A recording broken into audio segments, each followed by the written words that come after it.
Hello everyone, আজকে শুভ মহা অষ্টমী। তো আজকে ভাবলাম চলো প্রথম সকাল থেকেই ব্লগটা তোমাদের সাথে শুরু করব।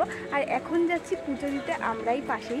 হ্যাঁ, এখন বাজে 9:30 10টার মতো, তাই না? হ্যাঁ, এখন 9:30 10টার মতো বাজে। এখন পুজো দিতে যাবো আর এসে তোমাদের সাথে কী কী করবো, কোথায় কোথায় ঠাকুর দেখতে যাবো সবটা শেয়ার করবো। তো চলো আমি তাই পুজো দিয়ে আসি।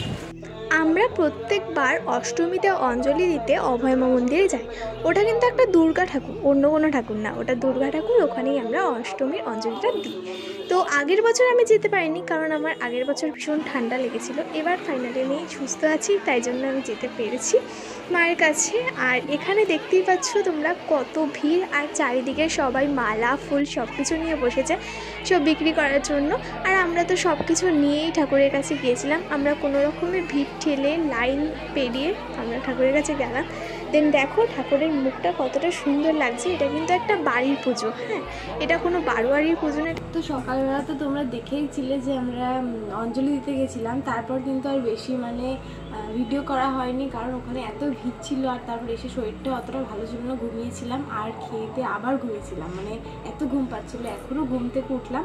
আর এখন দেখো প্রসাদ এনেছে মা, অষ্টমীর প্রসাদ খিচুড়ি আর আলুর দম। এটা কিন্তু এখন খাচ্ছি আমি বিকেলবেলা। আমি সেরকম ভাত খাইনি, শরীরটা ভালো ছিল বলে অল্প একটু ভাত খেয়েছি, একটু প্রসাদটা খাচ্ছি। তো আজকে রাতে যে বেরোবো ঠাকুর দেখতে, সেটাও তোমাদের সাথে শেয়ার করবো। তার জন্য কিন্তু ব্লগটা পুরো দেখতে হবে। তো চলো এটা খাই।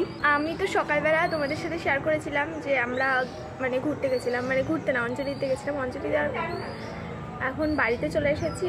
আর বাড়িতে এসেছি আর 12:30টার দিকে বৃষ্টি হয়েছিল। এখন যাই না বৃষ্টি হবে নাকি রাত্রেবেলা ঘুরতে যাওয়ার সময়, বাট দেখি তাহলে যাবো। রাত্রেবেলা বৃষ্টি হলেও যাবো, দেখি ওয়েদারটা এখন। হ্যাঁ, রাতের বেলা কিন্তু আমরা সবাই মিলে ঠাকুর দেখতে বেরিয়ে পড়েছি। আর আমি কিন্তু শাড়ি পরেছিলাম, কারণ অষ্টমী স্পেশাল তো শাড়ি, তাই না? আর দেখো এখানে দেখো ফার্স্টে একটা ঠাকুর দেখতে চলে এসেছে। আর এই প্যান্ডেলটা কতটা সুন্দর হয়েছে। এটা ছিল শ্রীরামপুরে বারোয়ারি তলায়, মেলাও হয় এখানে। আর এখানে হচ্ছে প্যান্ডেলটা হয়েছে, খুব ভিড় ছিল, লাইন দিয়ে ঠাকুর দেখতে হচ্ছিলো, তার জন্য কিন্তু ঢুকতে পারিনি, অনেকটা ভিড় ছিল। আর এই দিকে চলে এসেছি আরও একটা প্যান্ডেলে, এটার নাম আমি জানি না। তোমরা কেউ নবদ্বীপে থাকলে যদি এই প্যান্ডেলটা দেখে থাকো তো বলবে। কিন্তু আমি সত্যি বলতে এই প্যান্ডেলটা কোথায় হয় জায়গাটা সত্যি নামটা জানি না। আর দেখো ঢুকে পড়েছি ভেতরে, এত সুন্দর ডেকোরেশন হয়েছিল, তোমরা দেখতেই পাবে। ওপর থেকে নিচ পর্যন্ত সাইড সব কিছুই খুব সুন্দরভাবে কিন্তু সাজানো ছিল। খুবই পছন্দ হয়েছিল আমার এই প্যান্ডেলটা, বাট আমি জানি না এটা কোথায় হয়েছে। আর আমাকে কেমন লাগছে সেটা কিন্তু তোমরা কমেন্টে অবশ্যই জানিও। আর তোমরা কে কে কোথায় ঠাকুর দেখতে গেছো সেটাও কিন্তু কমেন্টে অবশ্যই জানিও। অনেকে তো কলকাতায় গেছো।